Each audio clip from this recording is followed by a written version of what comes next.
बार महाराज युधिष्ठिर ने भगवान श्री कृष्ण से नाग पंचमी व्रत के विषय में जिज्ञासा व्यक्त की। तब भगवान श्री कृष्ण ने कहा, युधिष्ठिर, दयति पंचमी नागों को आनंद बढ़ाने वाली होती है। श्रावण शुक्ल पंचमी में नागों का महान उत्सव होता है।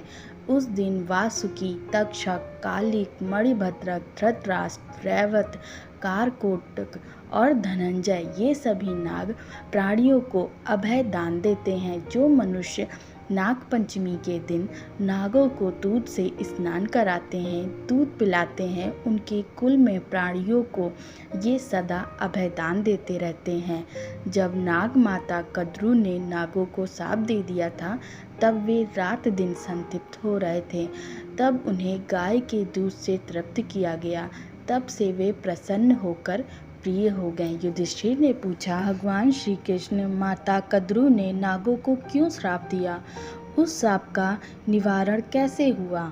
भगवान श्री कृष्ण ने कहा, अश्वों का राजा उच्चैश्रवा समुद्र मंथन से उत्पन्न हुआ था।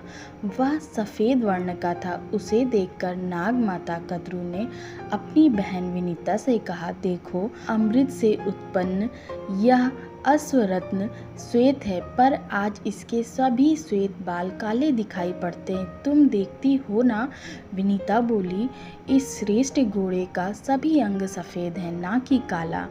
कद्रू बोली, विनीता, मैं एक आँख वाली इसे काले बालों वाला देखती हूँ, पर तुम दो आँख वाली होकर भी यह नहीं देख पाती।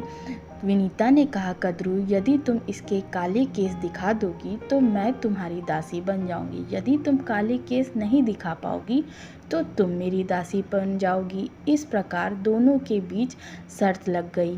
रात्रि में सेवकों के सो जाने पर कद्रू ने कुटिलता सोची। उसने अपने पुत्रों काले नागों को बुलाकर कहा कि तुम लोग उच्चैश्रवा घोड़े के बाल बनकर उससे चिपक जाओ, जिससे मैं बाजी जीत जाऊंगी और विनीता को दासी बना लूंगी। तब उन नागों ने माता की कुटिलता पर उसे फटकारा और कहा कि यह महान पाप है, हम तुम्हारा कहा नहीं करेंगे। तब कद्रू ने क्रुद्ध होकर उन्हें शाप दे दिया कि जाओ, तुम्हें अग्नि जला देगी।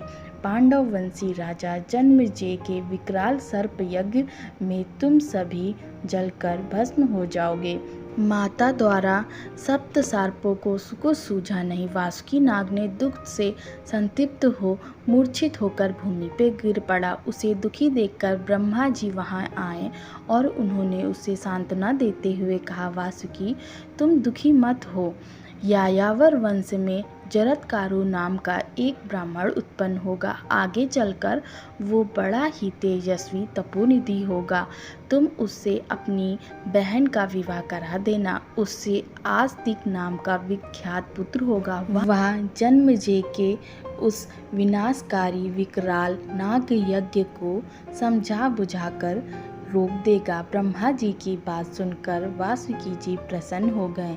नागों को इससे अभयदान मिला। वे इससे परम प्रसन्न हुए और उनका वंश आस्तिक हम नागों का विनाश रोक देगा। ब्रह्मा जी ने उनसे कहा, आस्तिक द्वारा तुम लोगों का यह भय का निवारण श्रावण शुक्ल पंचमी को होगा। इसलिए युधिष्ठिर, यह पंचमी शुभ देयता कही जाएगी तथा नागों को आनंद देने वाली होगी। इस तिथि को ब्राह्मणों को भोजन कराकर नागों की इस प्रकार पूजा प्रार्थना करनी चाहिए। भूतल पर जो नाग हैं वे प्रसन्न हो। जो नाग हिमालय पर रहते हैं, जो आकाश में हैं, जो देवलोक में हैं, जो नदियाँ सरोवर में हैं और जो बावली तालाबों में हैं, उन सबको नमस्कार है। ऐसा कहकर नागों और विप्रों की यथा योग्य पूजा कर उनका विसर्जन करें।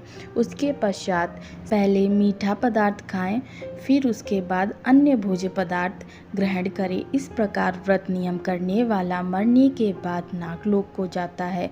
वहाँ अप्सराएं उनकी पूजा करती हैं और वह श्रेष्ठ विमान पर आरूढ़ हो अभिष्ट काल तक विहार करता है। वहाँ से पुनः इस भूतल पर जन्म लेने पर वह राजा के समान पदवी पर प्राप्त होता है। उसके पश्चात वह 5 जन्मों तक राजा होता है। उस अवधि में उसे न आदि व्याधि रहती है। पत्नी पुत्र उसके सहायक और अनुकूल होते हैं। हैं, इसलिए नागों को घी, दूध आदि से सदा पूजा करनी चाहिए। युधिष्ठिर ने पुनः भगवान श्री कृष्ण से पूछा, क्रुद्ध नाग जिस व्यक्ति को डस लेते हैं उससे क्या होता है? भगवान श्री कृष्ण बोले, राजन, नाग के डसने से मृत्यु को प्राप्त व्यक्ति अधोलोक में गिरता है, वहाँ वह विषहीन सर्प होता है। युधिष्ठिर ने पूछा, सांप के काटने से जिसके माता पिता, भाई, मित्र, पुत्र, बहन, कन्या या स्त्री कोई भी संबंधी जन मर जाते हैं, उनके उद्धार के लिए उसे क्या दान, व्रत, उपवास करने चाहिए जिससे वे स्वर्गलोक को प्राप्त हो? भगवान श्री कृष्ण ने कहा, राजन, उन्हें नागों को प्रसन्न करने वाली पंचमी का व्रत 1 वर्ष तक करना चाहिए। उसका विधान सुनो। भाद्रपद मास के शुक्ल पक्ष की पंचमी अधिक पुण्यकारक है। सद्गति की कामना से उसे सभी को करना चाहिए। इस प्रकार 1 वर्ष में 12 पंचमियां होती हैं। व्रत के पूर्व दिन चतुर्थी की रात्रि में एक अन्न ग्रहण करे, दूसरे दिन पंचमी को नागों की पूजा करे। सोना या चांदी, लकड़ी अथवा मिट्टी का 5 फनों का नाग बनाकर श्रद्धा भक्ति पूर्वक पूजा करें। उन्हें करवीर के फूल, कमल के फूल, सुंदर जाति पुष्प, चंदन, नैवेद्य आदि समर्पित कर पूजा करें।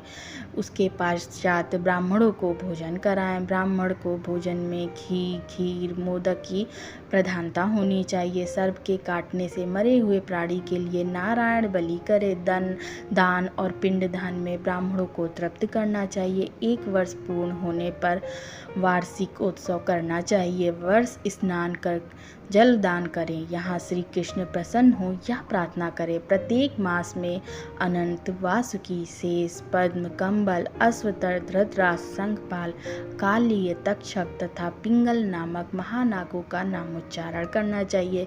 वर्ष की समाप्ति पर पारण के समय ब्राह्मणों को भोजन कराएं। विद्वान विप्र को स्वर्ण का नाग तथा गौ, कांसे की दुहनी, दूध दुहने का पात्र दान करना चाहिए। विद्वानों ने यह पारण विधि बताई है। इस श्रेष्ठ व्रत के करने से बांधवों को सद्गति की प्राप्ति होती है।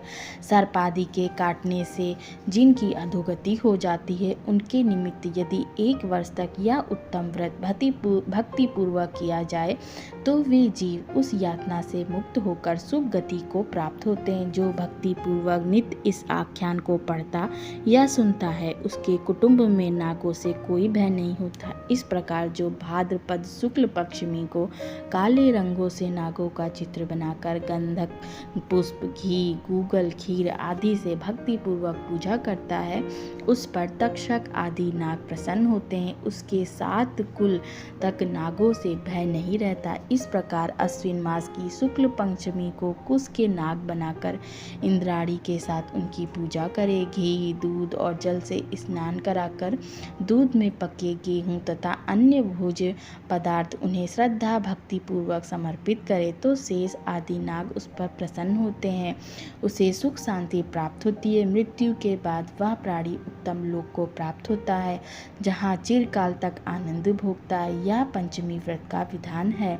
सर्पों का सर्वदोष निवारक मंत्र यह है, ओम कुरुकुल्ले हूँ फट स्वाहा। इस मंत्र से भक्ति पूर्वक 100 पंचमियों को जो सर्पों की पूजा पुष्पों से करते हैं, उनके घर में सर्पों का कभी भय नहीं होता।